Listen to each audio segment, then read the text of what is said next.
सबसे ऊंची प्रेम सगाई। भैया बहनों, बच्चे को मन से प्रेम करो, पिता माता को मन से प्रेम करो। प्रेम में मोह आ जाता है, हम जान नहीं पाते हैं, सोचते हैं प्रेम हो रहा है। मोह में अपेक्षाएं जुड़ी रहती हैं, वासना जुड़ी रहती है, तो हम समझते हैं कि प्रेम हो रहा है। नहीं, प्रेम आदर्शों से जुड़ा नहीं है, उच्च सिद्धांतों से जुड़ा नहीं है, तो वो मोह का रूप धारण कर लेगा। प्रेम में अपेक्षाएं बहुत होती हैं, क्षमा करें, मोह में अपेक्षाएं बहुत होती हैं और प्रेम में अपेक्षा नहीं होती। प्रेम में डिमांड नहीं होती हमें ये मिल जाए, मोह में डिमांड होती हमें ये प्राप्त हो जाए, मेरे साथ ऐसा बर्ताव हो। गृहस्थ में उपहार भी देने चाहिए परस्पर, समय समय पर, और सबसे अच्छा उपहार प्रशंसा का होता है। कुछ लोग तो डर के मारे प्रशंसा नहीं करते, प्रशंसा करेंगे तो दिमाग खराब हो जाएगा, राह पे नहीं चलेगा। हम जो कहते हैं प्रज्ञा पुराण का आश्रय लेकर के और जो उदाहरण देते हैं, ज्यादातर जीवंत उदाहरण देते हैं। एक माता जी से बात हुई, बोले भैया पहली वाली बहू को हम बिटिया समझन और वह गड़बड़ निकल गई, मुकदमा कर दिया। दूसरी वाली बहू जब आई तो हम उसको बहू समझे और वो भी गड़बड़ निकल गई। मतलब ये हुआ कि जहां पर जैसा व्यवहार करना चाहिए था वहां नहीं किया गया। पहले वाली साथ में बहुत छूट दे दी गई तो दोबारा गियर बदल दिया, पड़ोसी ना आकर के बोली अब की वाली से बहू जैसा बर्ताव करना, बिटिया जैसा बर्ताव नहीं करना। और बाद वाली बेटी ही बनकर आई थी, उसने सोचा था मुझको माँ मिलेगी, उसकी मायके में माँ नहीं थी, और यहाँ मिल गई सास वैसी नहीं, वो जो सांस बंद कर दे वैसी सास, तो फिर नहीं मिलती। तो इसके साथ ऐसा व्यवहार करना चाहिए आपका मन हो। आपके दो बच्चे हैं, एक बच्चे को बहुत जोर से डांटो तब समझता है, एक बच्चों को आंखें जरा दिखा दो वो समझ जाता है। तो एक ही सिद्धांत सब जगह नहीं चलता। प्रेम को आधार मानकर विवाह का चयन करें, कुल गोत्र आदि जो मर्यादाएं समाज की वो दें, और इतना न दे पाए तो कम से कम विधर्मी लोगों के यहाँ तो विवाह नहीं करना चाहिए। हिंदुओं में ही विवाह करें, ये अपेक्षा है। एक चुटकुला है, वह यह है कि 19वीं शताब्दी की मां ने अपने बेटे से कहा कि बेटा अपनी ही जाति की बिटिया से विवाह करना।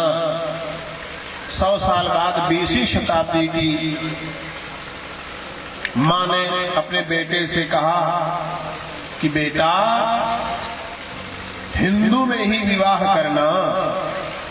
21वीं शताब्दी की मां कहती है बेटा बेटी से ही विवाह करना, बिटिया बेटे से ही विवाह करना। क्योंकि अब एक नया फैशन चला, live in infection, live in अनशन कुछ ऐसे है। उसमें ये मतलब होता है कि साथ साथ रहो तो शादी मान ली जाएगी। अब लड़का भी शादी कर रहे, लड़की भी शादी कर रही है, और बाकायदा मोहर लगा के कोर्ट कहती हाँ पक्का तुम्हारी जायदाद में अधिकार, तुम्हारी जायदाद में ये अधिकार। ब्रह्मा जी सोच रहे हैं बच्चा कहाँ हुई है, सृष्टि कैसे आगे बढ़ेगी। तब कहते हैं सृष्टि हाँ ठीक है, वो बहुत ज्यादा पैसा हो जाएगा ना तो डॉक्टरों को बुला लेंगे। अच्छा तो क्या होगा, अरे कोई गरीब ढूंढ लेंगे, उसकी कोख में पलवा देंगे, बड़ा हो जाएगा तो ले लेंगे। बताओ, अरे जो गर्भ में धारण करके अपने बच्चे को मदालसा शुद्धोसी बुद्धोसी निरंजनोसी संसार माया परिवर्तितोसी, हमारा बच्चा जब गर्भ में था सन तो याद नहीं है, 2009 में शायद जन्म हुआ था। जाने का तो पिटाई होगी, बच्चे का भी जन्म नहीं था। तो जैसे ही लवकुश की वीरता, रामानंद सागर का वीडियो चलाया जाए, वो पेट में ऐसे से लाते मारने लगता था। कई बार धर्मपत्नी ने कहा, देखो ये भगवान राम की लवकुश की वीरता वाला कितना देखकर खुश होता है, एकदम शांत है, पेट पर हाथ लगाते थे, कुछ नहीं होता। और जैसे ही लवकुश वीरता हो, वो लक्ष्मण जी मूर्छित हो रहे, वो भरत जी भैया मूर्छित हो रहे, हनुमान जी को भी उन्होंने ऐसे करके कर दिया, बड़ा खुश हो जाता था। तो जो बच्चे को जन्म देने का सौभाग्य है, वो तुम किराए से करोगे तो कहाँ बनेगा। अपने आप एक कौरिया बच्चे को खिलाने का जो सौभाग्य है, गोद में ले करके थपकी देने का सौभाग्य है। बच्चा जब लेटता है तो माँ की ऐसे उंगली पकड़कर लेट जाता है, कहीं माँ की चोटी पकड़ लेता है, कहीं पिताजी का हाथ पकड़कर लेट जाता है, कहीं छाती पर लेट जाता है, कहीं वो घोड़ा बना दिया करता है। जो सुख यहाँ है कहाँ किराए से है।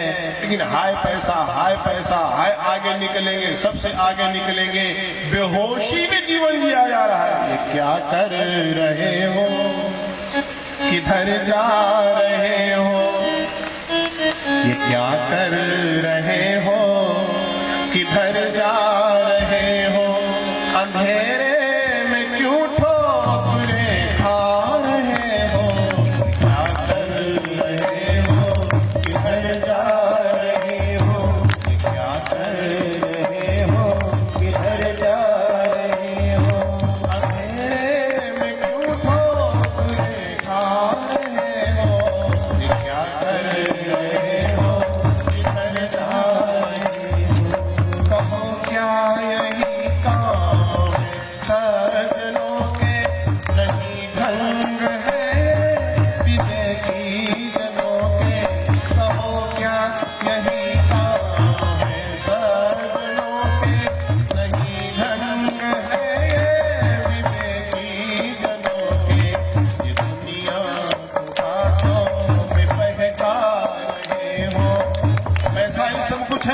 बहकावा है।